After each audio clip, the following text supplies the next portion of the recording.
Let me take a moment and talk about Riverside.fm. It allows you to record studio quality audio and up to 4K video. When you need to record audio and video, Riverside.fm can do it. So if you're looking for a hero platform for all your recording needs, from podcasts to webinars to any video content, Riverside.fm. I've got a promo code for you where you'll receive a 30% discount on the first 3 months of your subscription. I'll give it to you twice. The promo code is SHIPIT.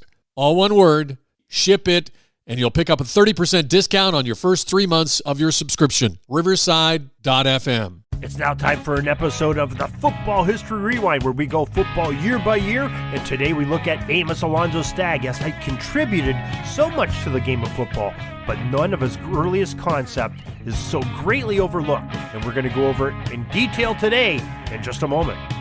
This is the Pigskin Daily History Dispatch, a podcast that covers the anniversaries of American football events throughout history on a day-to-day basis.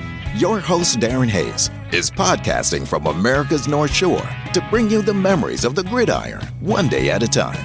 So as we come out of the tunnel of the Sports History Network, let's take the field and go no huddle through the portal of positive gridiron history with pigskindispatch.com.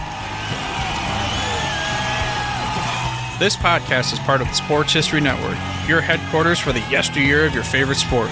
You can learn more at sportshistorynetwork.com.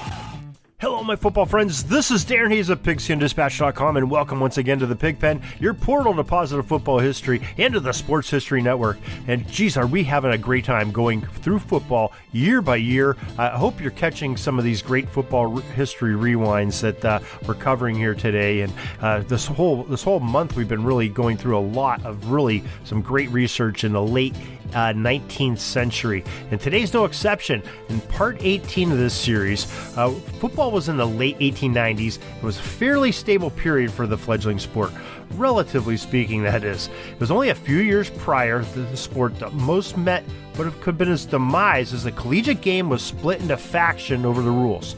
Our last discussion, we saw how the powers of football came together and arbitrated a compromise, saving the game from uncertain peril. These next few years would be ones that the game could once again experience growth and innovations, as well as the football minds could focus on the strategy rather than the turmoil of football politics. Well, first of all, the ball takes shape. It was time that the ball started to change shape as well for the first time. The round ball of rugby was falling out of favor with American sports, and a ball that was shaped, best described as a prolated spheroid, took its place. The newly shaped ball had no fixed measurements, though, at this point in time. The circumference was only a few inches shorter than the distance around its ends, and this design was to enhance the kicking part of the game.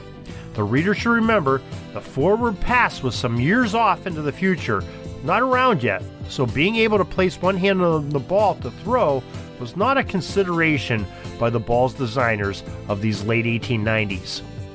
Well, there was a football adage that once said something to the effect that all great things in football are attributed to Yale.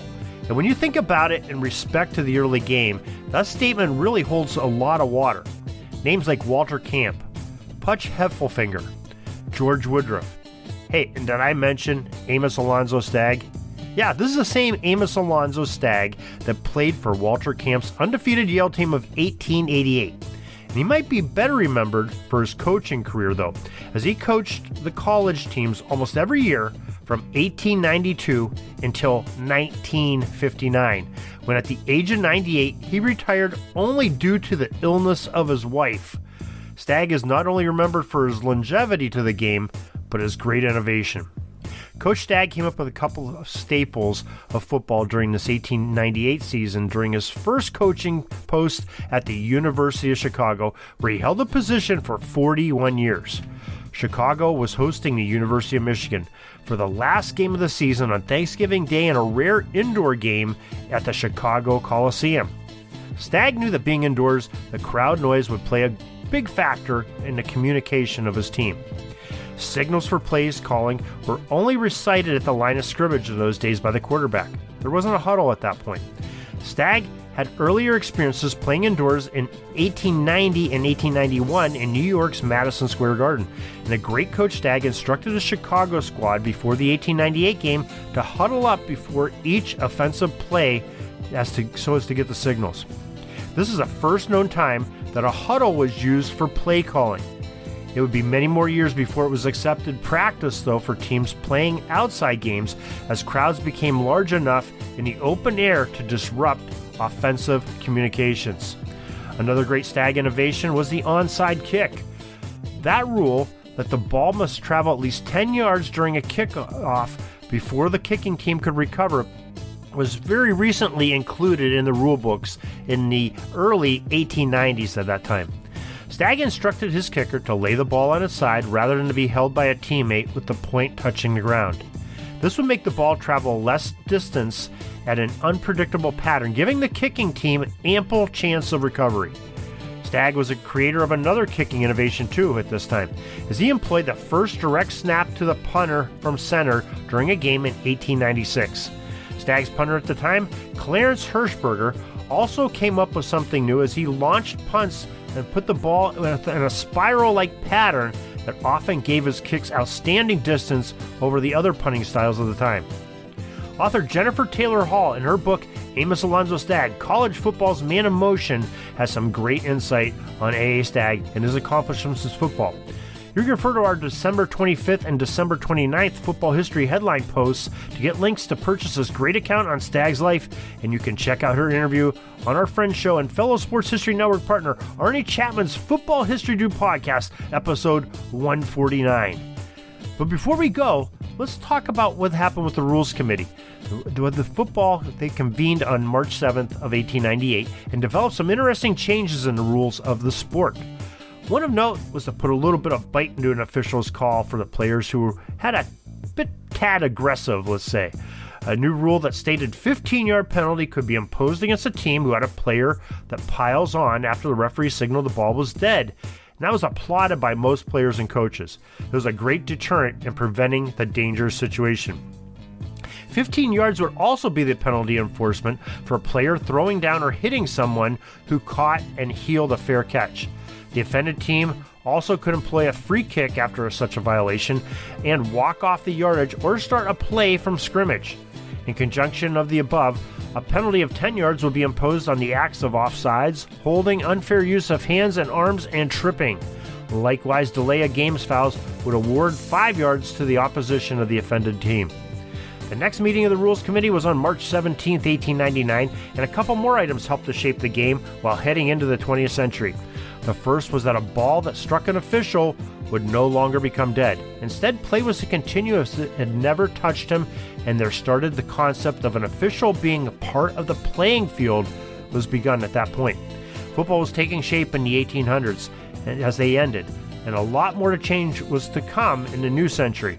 So please look back soon for our next segment on our continuing story of football. Now, we took so much of this information today from Park H. Davis and his 1911 book, Football, the American Game, and also, as we said, Jennifer Taylor Hall and her book on Amos Alonzo Stagg, Man in Motion. Make sure you take a look at those books. You look at the bottom of our article here today, our blog post on Pigskin Dispatch, and you can find links on Amazon where you can get Jennifer Taylor's great book.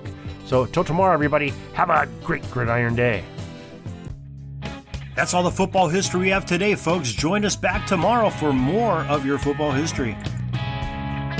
We invite you to check out our website, pigskindispatch.com, not only to see the daily football history, but to experience positive football with our many articles on the good people of the game, as well as our own football comic strip, Cleat Marks Comics. Pigskindispatch.com is also on social media outlets, Facebook, Twitter, Instagram, and don't forget the Pigskin Dispatch YouTube channel to get all of your positive football news and history.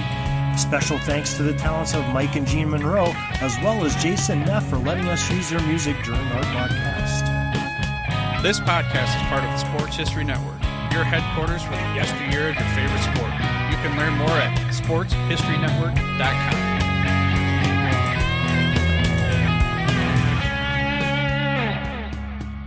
Are you having a hard time figuring out what to get Dad for Father's Day? you should check out Row 1 Brand's Vintage Pictorum Gallery. They have America's best sports art.